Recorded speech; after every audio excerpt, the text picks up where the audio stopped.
Well, we've been saying it all morning. Decision 2020 is just now less than a week away from Election Day, 6 days to be exact, next Tuesday.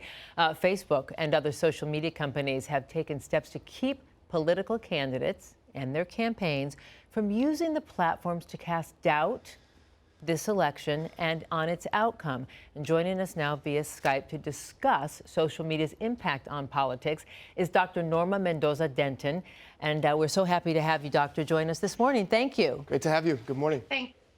Thank you, Giselle, and thank you, Melvin. Oh, pleasure. I'm happy to be here. We're so thankful you're here. This is a tough subject. You know, the politicization of social media, we have seen it this election cycle like no other, sometimes misinformation, lots of propaganda. How has that really been a game changer this election, and how is it impacting this race?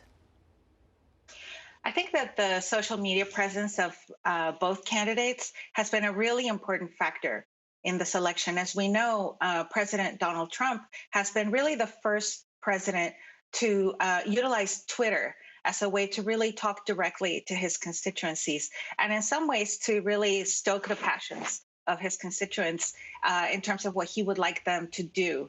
Often he will retweet different opinions, and when some of those come into question, he will backtrack and decry, the tweet itself, even though he's retweeted it. There's a lot of his constituency, though, who see a type of coded message, different types of coded messages in his tweets, and try to decipher everything from the time they were sent to different types of messages in his tweets. So that is one use of social media that has academics really concerned, and I have a colleague, Janet McIntosh, working on this. And another thing was that we also knew that President Barack Obama was the first person to really modernize, bring Web 2.0, right, like self-generated content, to political elections. And so he really utilized Facebook and Twitter and other social media to gain an advantage with young people. But in this election cycle, I think it's really President Trump who is using social media in a very effective way for his purposes. And, social media is truly, as the folks say, it's where it's at. I mean, when you look across the world, there's nearly 4 billion active social media users. So talk to us about, as we're nearing the election, as we're getting closer and closer, particularly with younger voters, the impact that key, design of campaigns or messaging is going to have on the young voting demographic. Yeah, I think that young voters are looking to social media for a lot of their content. In many ways, there will be young voters. I have young students who haven't watched the debates, but just watch people's live tweeting of the debates to find out what happened. Much like some young people will also watch like The Daily Show or Trevor Noah. So their information is already one step mediated.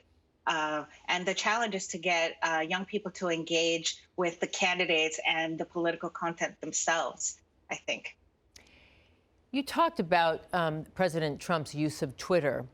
And a lot of the social media companies, as you know, have been testifying on the Hill because we're trying to figure out ways to not censor, but protect the veracity of the content that's disseminated.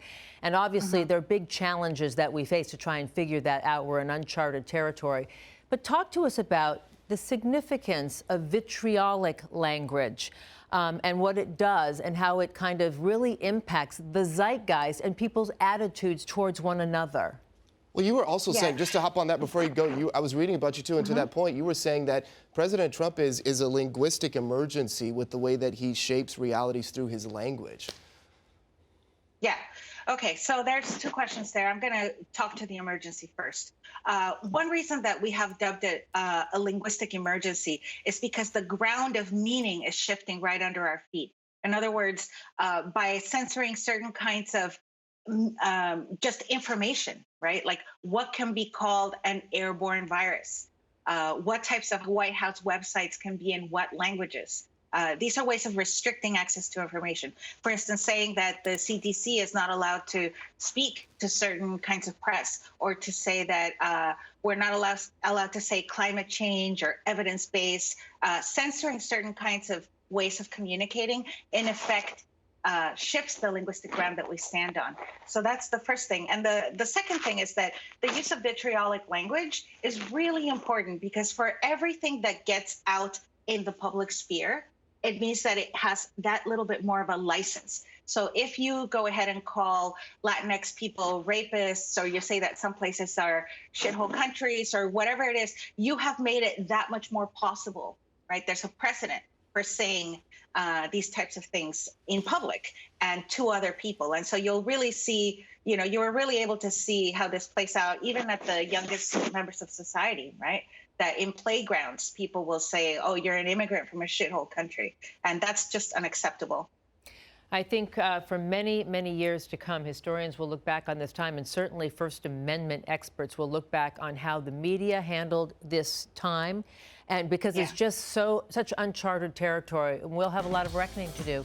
Thank you, Doctor, so much for your expertise. We really appreciate it. Thank you for having me. Thank you. We'll be back.